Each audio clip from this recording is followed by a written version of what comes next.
মিলে বহুত জল হয়ে গেছে। তো তোমরা যা যা দেখার ইচ্ছা আছে তাহলে চলে আসো। ঢেলে ওঠার আর বেশি বাকি নেই, আর এক হাত হলে ঢেলে উঠে যাবে। তো এটা হচ্ছে আমাদের ক্ষেত একটা আছে, মানে সুপারি বাগান যেটাকে বলে, সুপারি বাগান ছিল এদিকে। তো এদিকে আমাদের আরেকটা ল্যাট্রিন ছিল, সেটাও ডুবে গেছে।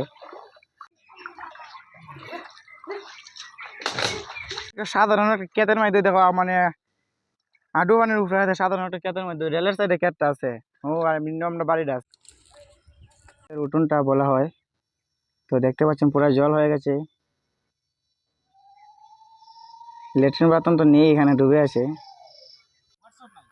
হয়েছে দেখো, গোয়াল ঘরে জল হচ্ছে, তো কোথায় থাকবে এগুলা? হ্যাঁ, গরু ডুলছে। ও, তো দেখতে পাচ্ছ হাঁসগুলো না খেয়ে না খেয়ে কি হচ্ছে দেখতে পাচ্ছ, অনাহারি হয়ে আছে। তো এখন দেখবে কি করছে হাঁসগুলাই। তো দেখতে পাচ্ছ হাঁসগুলা,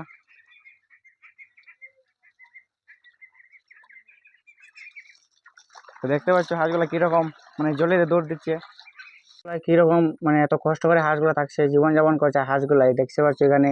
তো বন্ধুরা তোমরা দেখতে পাচ্ছ আমাদের সোনবিলের কি অবস্থা হয়েছে এগুলা। মানে আমরা বহুত টাকা মাছ ফেলানো আছে এই বিয়ে দিয়ে, দেখতে পাচ্ছ এখানে। তো এগুলা সব ডুবে যাচ্ছে দেখতে পাচ্ছ। এই দেখো এখানে বেশি বাকি নেই, এক হাত বাকি আছে, এখানে তো ডুবে যাবে। তোমরা যে এখানে কত কুশাল গাছ আছে, কুশাল গাছ পানি নিচ্ছে সব তলে আছে। তো আরো সুপারি গাছ আছে, সুপারি গাছ তো এটা মরতো না, এটা লাগে সুপারি গাছ, আম গাছও আছে এখানে। তো আমরা কিরকম মানে বাড়ি থাকতাম তোমরা হোসাইন দেখো চাইনি, মানে এইদিকে তো পুরো প্লাট, মানে দেখো ওই দেখো, মানে নেটিং চলে এখানে এখনো, মানে তারা তো নেটিং দিয়ে এখন রাখতে পারে না। তো ওই দেখো আমরা মানে এটা আমরা তো মানে বেশিরভাগ নেই, এক হাত হইলে তো আমরা উঠতেছে জল। তো আমরা বেশি আর আমরা তো গড়ে ঢুকছে পানি, তো আমরা গড়েই আছি, কোনো কোনো গেছে গেছি না।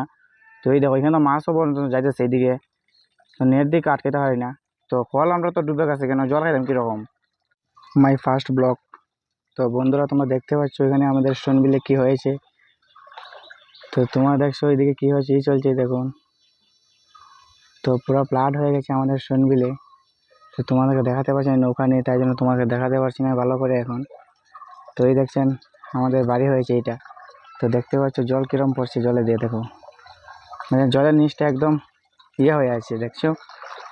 তো এখন জলে দিয়ে হাঁটে যেতে হচ্ছে, দেখছি এই দেখেন ফিশারির মাছও সব বেরোয় গেছে, আর দেখতে লাগতো না।